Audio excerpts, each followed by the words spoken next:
about the empowering minds and building the brighter future. Let us take inspiration from his life and strive to spread the light of knowledge everywhere.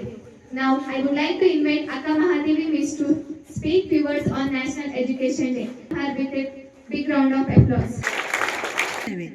ಇದರ ವಿಶೇಷವೇನೆಂದರೆ November 11ರಂದು ನಮ್ಮ ಭಾರತ ಪ್ರಥಮ ಶಿಕ್ಷಣ ಮಂತ್ರಿಯಾದಂಥ ಮೌಲಾನಾ ಅಬುಲ್ ಕಲಾಂ ಆಜಾದ್ ಅವರ ಹುಟ್ಟುಹಬ್ಬವಾಗಿದೆ. ಇವರು ಕೂಡ ಒಬ್ಬ ಒಳ್ಳೆಯ ಶಿಕ್ಷಕರಾಗಿದ್ದರು. ಇವರು ಹೇಳುವಂತೆ ಶಿಕ್ಷಣ ಒಂದು ಪರೀಕ್ಷೆ ಬರೆಯೋದಲ್ಲ, ಪುಸ್ತಕವನ್ನು ಓದುವುದಲ್ಲ. ಶಿಕ್ಷಣ ಒಂದು ನೈತಿಕ ಮೌಲ್ಯವನ್ನು ಕಲಿಸಿಕೊಡ್ತಕ್ಕಂಥದ್ದು.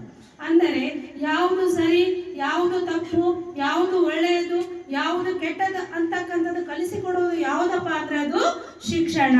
ಅದೇ ರೀತಿಯಾಗಿ ಇವರು ಏನಂತಾರೆ ಅಂದ್ರೆ, ಶಿಕ್ಷಕರು ಶಾಲೆಯಲ್ಲಿ ಮಕ್ಕಳಿಗೆ ವಿಚಾರಶೀಲತೆಯನ್ನ, ಕ್ರಿಯಾಶೀಲತೆಯನ್ನ ಮತ್ತು ನೈತಿಕ ಸಾಮರ್ಥ್ಯವನ್ನ ಕಲಿಸಿಕೊಡಬೇಕು. ಇಂಥ ಎಲ್ಲಾ ವಿಚಾರಗಳನ್ನ ಶಿಕ್ಷಣದ ಮೂಲಕ ಕಲಿತಂತ ಮಕ್ಕಳು ಈ ರಾಷ್ಟ್ರಕ್ಕಾಗಿ ಹೇಳುತ್ತಾರೆ.